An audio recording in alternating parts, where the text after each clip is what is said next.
श्री स्वामी समर्थ. श्री स्वामी समर्थांची कृपा प्राप्त करण्यासाठी गुरुवारी कोणते उपाय करावे, नित्यसेवा कोणता करावा याबद्दलचा हा व्हिडिओ आहे, त्यामुळे स्किप न करता संपूर्ण पहा.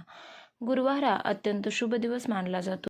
श्री स्वामी समर्थांची कृपा प्राप्त करण्यासाठी, स्वामींची सेवा करण्यासाठी कोणते प्रभावी उपाय आणि पूजाविधी तुम्ही करू शकता? तर गुरुवारच्या नित्यसेवा विधी करण्यासाठी तुम्हाला ब्रह्ममुहूर्तावर स्नान करायचे आहे. गुरुवारी सकाळी लवकर उठून सूर्योदयापूर्वी स्नान करावे आणि शुचिर्भूत होऊन स्वामींची पूजा मांडावी. वेळेचे पालन खूप महत्त्वाचे आहे. स्वामी सेवेसाठी एक ठराविक वेळ निश्चित करावी. सकाळी किंवा संध्याकाळी आणि त्याच वेळी नियमितपणे सेवा करावी. पूजा मांडणी: पाटावर पिवळे वस्त्र अंथरून त्यावर स्वामींची मूर्ती किंवा फोटो ठेवावा. दिवा लावून धूपदीपाने त्यांची आरती करावी. मंत्रजप: श्री स्वामी समर्थ, जय जय स्वामी समर्थ या षडाक्षरी मंत्राचा किमान 1 ते 11 वेळा माळा जप करावा. विशेष प्रभावी उपाय मनोकामना पूर्तीसाठीची आहे, त्यामुळे अवश्य करा. तुम्हाला काय करायचे आहे तर 9 गुरुवारचे व्रत करायचे आहे. अनेक भक्त आपल्या इच्छा पूर्ण करण्यासाठी सलग 9 गुरुवार उपवास करतात. यात फळे, दूध किंवा गोड पदार्थाचे सेवन केले जाते. तुम्हाला या उपायाबद्दल किंवा व्रताबद्दल अधिक जाणून घ्यायचे असेल तर कमेंटमध्ये मला नक्की सांगा. मी अवश्य तुम्हाला याबद्दल माहिती सांगेन. पुढचा उपाय आहे पिवळ्या वस्तूंचे दान. गुरुवारी पिवळे पेढे, पिवळी फुले किंवा डाळ दान करणे अत्यंत शुभ मानले जाते. पुढचा उपाय पाहूया. तुळशीला दूध अर्पण करणे. प्रत्येक गुरुवारी तुळशीच्या झाडाला थोडे कच्चे दूध अर्पण केल्याने आर्थिक अडचणी दूर होतात. तसेच स्वामींना गुरुवारी पुरणपोळी किंवा गुळ फुटाण्यांचा नैवेद्य दाखवावा. पुढचा प्रभावी उपाय म्हणजे पारायण आणि स्तोत्र पठण. तारक मंत्र: दर गुरुवारी स्वामी समर्थांच्या तारक मंत्राचे पठण केल्याने घरातील नकारात्मकता दूर होऊन संरक्षण मिळते. गुरुचरित्र वाचन करावे. नोकरी किंवा व्यवसायात प्रगतीसाठी श्री गुरुचरित्रातील 10व्या अध्यायाचे पठण करावे. हे तुम्ही अवश्य करू शकता. तसेच पुढचा प्रभावी उपाय म्हणजे स्वामीचरित्र सारामृत. अनेक भक्त 11 गुरुवार स्वामीचरित्र सारामृत या ग्रंथाचे पारायण करतात.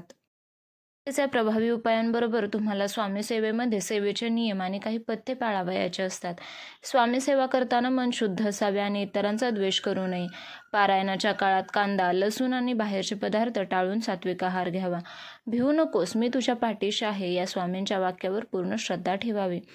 तसेच 11 गुरुवारचे प्रभावी व्रत हे अनेक भक्त मनोकामना पूर्तीसाठी करतात. तसेच प्रत्येक गुरुवारी स्वामीचरित्र सारामृत याचे पठण करावे. जर वेळ मिळत नसेल तर किमान 1, 2 आणि 21 अध्याय तरी अवश्य वाचावा.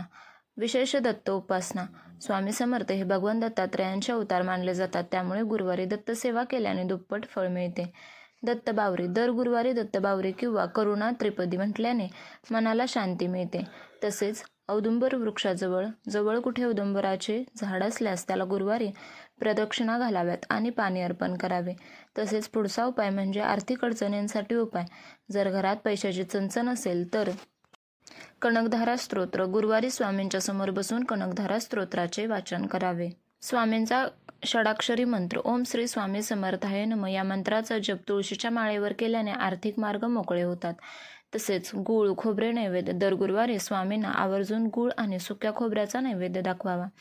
पुढचा म्हणजे कठीण प्रसंगासाठी तारक मंत्र. जेव्हा तुम्ही संकटात असता तेव्हा स्वामी समर्थांचा तारक मंत्र अत्यंत प्रभावी ठरतो. अशक्य ही शक्य करतील स्वामी हा विश्वास मनात ठेवून या मंत्राचे किमान 3 किंवा 7 वेळा पठण करावे. तसेच महत्त्वाच्या गोष्टी त्या तुम्हाला कायम लक्षात ठेवायच्या आहेत. स्वामींची पूजा ही ठराविक वेळेतच व्हावी. प्रत्येक दिवशी ती ठराविक एका वेळेतच करावी. प्रत्येक दिवशी वेळ असे करू नये. प्रत्येक दिवशी ती ठराविक वेळेतच करावी. गुरुवारी कांदा, लसूण वर्ज्य असलेले सात्विक जेवण करावे. तसेच स्वामींच्या मूर्ती किंवा फोटोच्या बाबतीत म्हणजेच घरात स्वामींचा फोटो असावा, ज्यामध्ये ते अभय मुद्रेत म्हणजेच आशीर्वाद देताना आहेत असे करणे शुभ मानले जाते. स्वामी समर्थ नामस्मरण आणि अखंड दिवा: गुरुवारी शक्य असल्यास स्वामींच्या नावाचा 1100 वेळा किंवा 108 वेळा जप करावा. श्री स्वामी समर्थ या नामात प्रचंड शक्ती आहे. जर शक्य असेल तर गुरुवारी दिवसभर स्वामींच्या फोटोसमोर गाईच्या तुपाचा किंवा तिळाच्या तेलाचा अखंड दिवा तेवत ठेवावा. तुमच्यावर कोणते संकट असेल तर स्वामीचरित्र सारामृतातील 18व्या अध्यायाचे पठण करावे. तसेच आजारातून मुक्तीसाठी स्वामींच्या फोटोसमोर बसून 13व्या अध्यायाचे पठण करावे आणि ते तीर्थ त्या रोग्याला प्यायला द्यावे, त्या आजारी व्यक्तीला प्यायला द्यावे. नैवेद्य आणि अन्नदान: स्वामींना अन्नपूर्णा स्वरूप मानले जाते, त्यामुळे अन्नदानाला विशेष महत्त्व आहे. गरिबांना मदत करा. गुरुवारी मंदिराजवळ बसलेल्या गरजू व्यक्तींना पिवळा भात किंवा केळी दान करावीत. कावळा आणि कुत्र्याला घास म्हणजेच गुरुवारी जेवणापूर्वी पहिला घास कावळ्याला किंवा कुत्र्याला दिल्याने पितृदोष आणि इतर बाधा दूर होतात. स्वामींच्या पादुका पूजन. जर तुमच्याकडे स्वामींच्या पादुका असतील तर गुरुवारी पादुकांना अत्तराचा, शक्यतो वाळा किंवा चंदन सुवास लावावा. त्यावर तुळशीची पाने अर्पण करावीत. स्वामी समर्थ केंद्रातून मिळणारे अंगारा किंवा विभूती कपाळाला लावावे. मनातील भीती घालवण्यासाठी उपाय. तर काय करायचे आहे? जर तुम्हाला सतत भीती वाटत असेल किंवा झोप येत नसेल तर झोपण्यापूर्वी स्वामी समर्थ तारक मंत्र मोठ्याने ऐकावा किंवा म्हणावा. यामुळे मनाला स्थिरता मिळते. तसेच स्वामी समर्थांचा मठ भेट शक्य असल्यास प्रत्येक गुरुवारी जवळच्या स्वामी समर्थ मठात जाऊन आरतीला उपस्थित राहावे. तिथली सामुदायिक प्रार्थना खूप लवकर फलद्रूप देते. तसेच विभूती किंवा अंगारा उपाय. तर स्वामी समर्थांच्या फोटोसमोर किंवा जप करून केलेला अंगारा किंवा मठातून आणलेला अंगारा खूप शक्तिशाली असतो. घराच्या मुख्य प्रवेशावर उजव्या बाजूला स्वामींचा अंगारा लावल्याने घरातील वास्तुदोष आणि करणीबाधा दूर होते. जर एखादे काम अडकले असेल तर पाण्यात चिमूटभर अंगारा टाकून ते स्वामी समर्थ जप करत पिऊन टाकावे. पुढचा उपाय म्हणजे स्वामी समर्थ माळकरी सेवा. जर तुम्हाला स्वामींचे खरोखर जवळ व्हायचे असेल तर तुळशीच्या माळेवर हा जप करा. मंत्र काय आहे तर ओम नमो जी श्री स्वामी समर्था कृपा कटाक्षे हे दीननाथा. हा मंत्र गुरुवारी किमान 21 वेळा म्हटल्याने स्वामींची साक्षात प्रचिती येते असे मानले जाते. पुढचा उपाय म्हणजे कुलदेवता आणि स्वामी सेवा. स्वामी नेहमी सांगत असतात, आधी आपल्या कुलदेवतेची पूजा करा. गुरुवारी स्वामींच्या सेवेसोबतच आपल्या कुलदेवतेचे किंवा कुलदैवताचे नाव 108 वेळा घ्या. ज्या घरात कुलदेवीचा मान राखला जातो तेथे स्वामी कृपा कायम निवास करते. पुढचा उपाय म्हणजे नोकरी आणि व्यवसायासाठी सिद्ध उपाय. तर गोमती चक्र. गुरुवारी स्वामींच्या चरणापाशी 7 गोमती चक्र ठेवून त्यांची पूजा करावी आणि नंतर ती लाल कपड्यात बांधून आपल्या तिजोरीत ठेवा किंवा गल्ल्यात ठेवावीत.